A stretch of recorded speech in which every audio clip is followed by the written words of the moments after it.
a service of CNC Worldwide.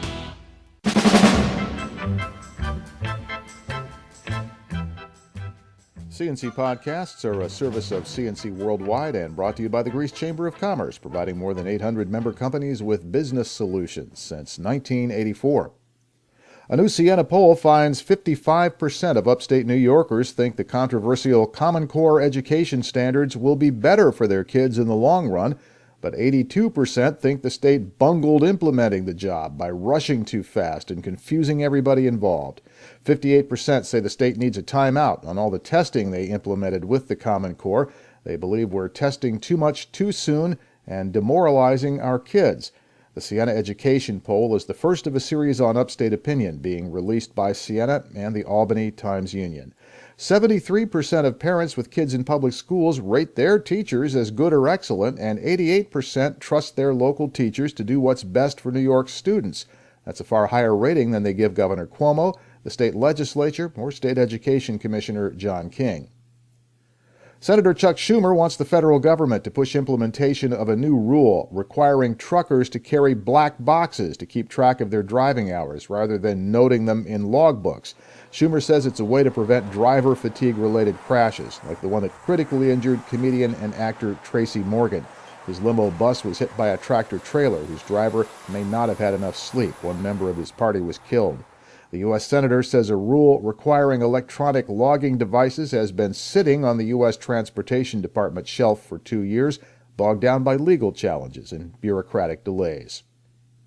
More than 100 Charlotte neighborhood residents met over the weekend to begin pushing for a redo on the city's choice of a developer for the Port of Rochester project.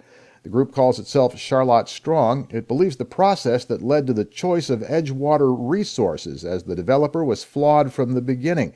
It wants the city to issue a new request for proposals and start the selection again. One of the organizers is Claire Stortini, a member of the Charlotte Community Association. Our focus is to go back to the drawing board. We believe that the process was not done properly from the beginning. Stortini thinks there's a disconnect between the request for proposals issued last year by the Tom Richards administration and the choice of a developer this year by the new administration of Mayor Lovely Warren. There's a lot of questions the community needs to have answered. And we encourage the community to keep asking those questions. They plan to go before City Council Tuesday night with their concerns. Rochester police had to close Dewey Avenue north of Ridge Road for several hours early Sunday after a car flattened a utility pole, then crashed upside down into a tree.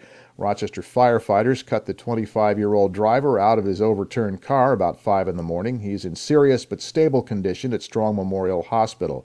Police say the car was going north in the 2400 block of Dewey Avenue between Winchester Street and Bennington Road, just south of the Grease line.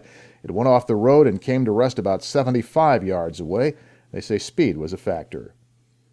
According to the Democrat and Chronicle, the owner of the historic H.H. Warner building on St. Paul Street is suing the developers building the new downtown transit center, as well as the Rochester-Genesee Regional Transportation Authority.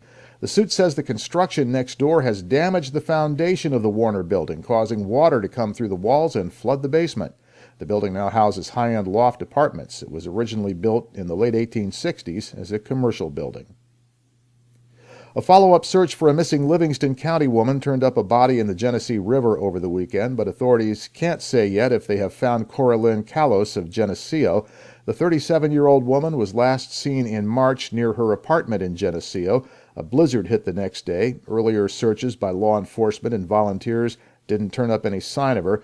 This time a canine dog led searchers to the decomposing body in the river. It was retrieved by the Livingston County Sheriff's dive team and sent to the Monroe County Medical Examiner's office to determine ID and cause of death. Your next CNC podcast is whenever you click on one of our pages and catch one. We post updates as necessary. I'm Bud Lowell, CNC News.